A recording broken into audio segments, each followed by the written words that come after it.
তো গাইস আজকের ভিডিওর টপিকটা সম্পূর্ণটাই আলাদা। কারণ আজকে আমরা কথা বলবো দেবদার মুভি রঘু ডাকাত ভার্সেস ধূমকেতু ভার্সেস খাদান মুভিটাকে নিয়ে।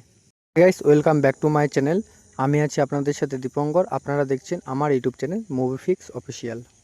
তো আজকে কথা বলবো রঘু ডাকাত মুভির টোটাল 27 দিনের বক্স অফিস কালেকশনকে নিয়ে, এবং কথা বলবো ধূমকেতু মুভির টোটাল 27 দিনের বক্স অফিস কালেকশনকে নিয়ে, এবং কথা বলবো খাদান মুভির টোটাল 27 দিনের বক্স অফিস কালেকশনকে নিয়ে, এবং 27 দিনের বক্স অফিস কালেকশনে কোন মুভিটা এগিয়ে সেই কথাগুলোই বলবো আজকের এই ভিডিওতে।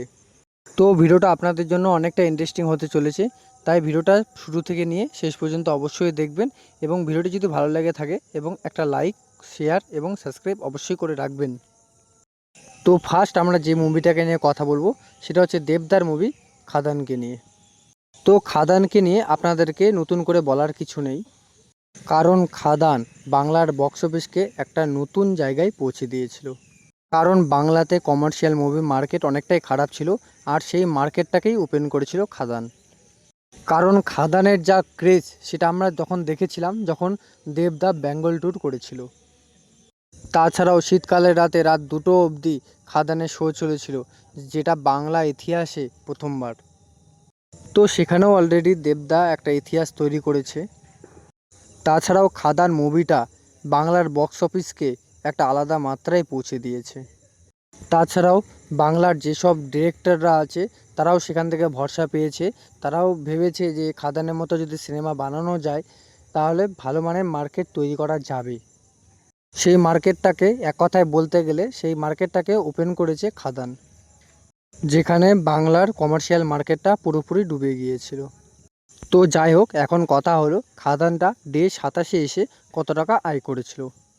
তো গাইস আপনাদেরকে জানিয়ে দিই, খাদানটা ডে 27 এসে কালেকশন করেছিল প্রায় 37 লাখের মতো, এবং মুভিটা টোটাল বক্স অফিস কালেকশন করেছিল 19,22,00,000 টাকার মতো।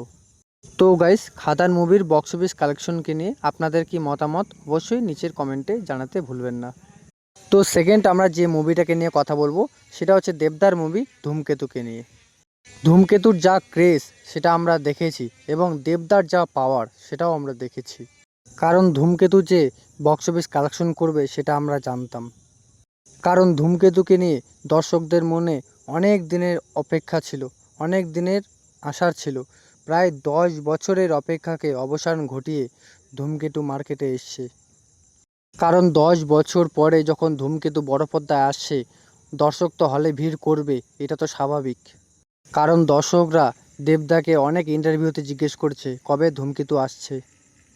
কারণ তারা বিশ্ব জুটিকে দেখতে চেয়েছিল। কারণ দেব শুভশ্রীর জুটিটা একদিনে 3 কোটি টাকার ব্যবসা করেছে, সেটাও আবার ডে 3-তে। তাহলে বুঝতে পারছো মুভিটা কী পরিমাণে ক্রেজ ছিল। তো যাই হোক, এখন কথা হলো এই ধূমকেতু মুভিটা ডে 27 এসে কত টাকা আয় করেছিল। তো গাইস আপনাদেরকে জানিয়ে দিই, এই মুভিটা ডে 27 এসে কালেকশন করেছিল প্রায় 57 লাখের মতো, এবং মুভিটা টোটাল বক্স অফিস কালেকশন করেছিল 24,27,00,000 মতো। তো গাইস ধূমকেতু মুভিটাকে নিয়ে আপনাদের কি মতামত অবশ্যই নিচের কমেন্ট বক্সে জানাবেন। তো গাইস এবার আমরা যে মুভিটাকে নিয়ে কথা বলবো সেটা হচ্ছে দেবদার মুভি রঘু ডাকাতকে নিয়ে। তো গাইস রঘু ডাকাতকে নিয়ে দর্শকদের মধ্যে যে ক্রেজটা ছিল সেটা আমরা জানি। রঘু ডাকাতের টিজার, ট্রেলার এবং গান প্রত্যেকটাই দর্শকদের ভালো লেগেছে। তাছাড়া এই মুভিটাকে নিয়ে দর্শকদের প্রত্যাশা ছিল কিন্তু তুঙ্গে, কিন্তু সেই প্রত্যাশায় জল ঢাললো কিছু ইউটিউবার, কিছু সাংবাদিক এবং কিছু স্বার্থপর মানুষ। এই মুভিটা যদি ব্লকবাস্টার হয়ে যেত, 30 কোটি টাকার যদি কালেকশন দিয়ে দিত, তাহলে তো দেবদার 3টে সিনেমা দিয়ে প্রায় 100 কোটি টাকার কালেকশন হয়ে যেত, যেটা বাংলা সিনেমাতে সারা বছর সিনেমা একসাথে করলেও এত টাকা কালেকশন হয় না। সেটা কিন্তু দেবদা করে দেখাতো। সেটা যেন না হয় সেজন্য বড়সড় ষড়যন্ত্রের শিকার হয়েছে রঘু ডাকাত। তো গাইস এখন প্রশ্ন হলো এটাই, এই রঘু ডাকাত মুভিটা ডে 27 এসে কত টাকা আয় করেছিল। তো গাইস আপনাদেরকে জানিয়ে দিই, রঘু ডাকাত মুভিটা ডে 27 এসে কালেকশন করেছে প্রায় 9 লাখের মতো, এবং মুভিটার টোটাল বক্স অফিস কালেকশন করেছে 15,84,00,000 মতো।